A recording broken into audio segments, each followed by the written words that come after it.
வணக்கம். காப்பித்தூள் கிடைக்குமா? இதாங்க கதையோட தலைப்பு. சரிங்க. இந்த கதை கேட்கறதுக்கு முன்னாடி என்னோட சேனலில் இருக்கிற சப்ஸ்கிரைப் பட்டனை அழுத்திட்டு அப்புறம் கதை கேட்கலாம். என்ன சரியா? அழுத்திட்டிங்களா? சரி, கதைக்குள்ளே வாங்க. காப்பித்தூள் கிடைக்குமா? கேசவன் தன்னோட கணினி, அதான் கம்ப்யூட்டரை திறந்து வச்சுக்கிட்டு அதில் மேட்ரிமோனியல் இருக்குல்லங்க, திருமண தகவல் மையத்தில் நிறையா பொண்ணை பார்த்துக்கிட்டு இருக்கான். அவனுக்கு எந்த ஒரு பொண்ணுமே திருப்தி இல்லைங்க.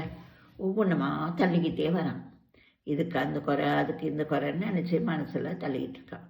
திடீர்னு காலிங் பெல் அடிக்குது. அழைப்பு மணி சத்தம் கேட்டோன்னே அவசரமாக போய் கதவை திறக்கிறான். அங்கே ஒரு அழகான பொண்ணுங்க. ஆடாடாடா, அவளோட சுருள் முடி நெத்தியில் சுருண்டு அப்படியே கிடக்கிறத பார்த்தோன்னே இவனே சுருண்டு போயிட்டான்.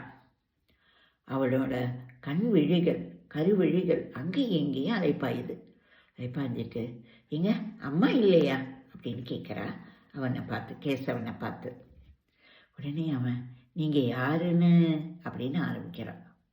யாருன்னு சொன்னால் தான் உள்ளார விடுவீங்களா அப்படின்னு கேட்குறா அவன். அப்படியெல்லாம் இல்லை, வாங்க உள்ளார அப்படிங்கிறான். இல்லை, உள்ளார கூப்பிட்டு உட்கார வைக்க மாட்டிங்களா அப்படின்னு கேட்குறா அவன்.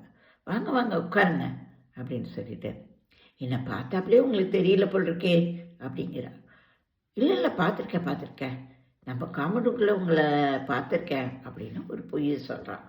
ஏன்னா தெரியலன்னு சொன்னால் அசிங்கமாக நினச்சிக்குவாள்ல அப்படின்னு. அதானே பார்த்தேன் அப்படிங்கிறா அவன். கொஞ்சம் காப்பித்தூள் கிடைக்குமா அப்படின்னு கேட்குறா அவன். அம்மா காப்பித்தூள் வாங்கிட்டு வர சொன்னாங்க, உங்கள் அம்மாட்ட கேட்டு அப்படிங்கிறான். இதோ நானே தரேன், அம்மா கோயிலுக்கு போயிருக்காங்க, இது ஒரே நிமிஷம் இருங்க அப்படின்னு சொல்லி அவசரமாக அடுப்படிக்க போகிறான். அவனுக்கு கை காலெலாம் தடங்குது. இவ்வளோ அழகான பொண்ணை பார்த்துட்டு சரின்னு அவன் போய் அவசரமாக ஒவ்வொரு டப்பாவாக எடுக்கிறாங்க. காப்பித்தூள் இருக்கிற டப்பா மட்டும் அவன் கண்ணுக்கே தெரியல. அம்மாவுக்கு ஃபோன் பண்ணி கேட்போமா அப்படின்னா, அம்மா 1000 கேள்வி கேட்பாங்க, வேண்டாம் நம்மளே தேடி கொடுத்துருவோம் அப்படின்னு சொல்லிட்டு ஒவ்வொரு டப்பாவை எடுத்து கடைசியில் காப்பித்தூள் டப்பா கிடைக்கிதுங்க. அதாங்க டிகாஷன் காப்பித்தூள் கிடைக்கிது.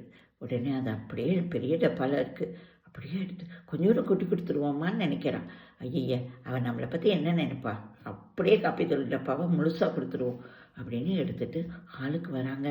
ஹாலில் வந்து பார்த்தா அந்த பொண்ணை காணலை.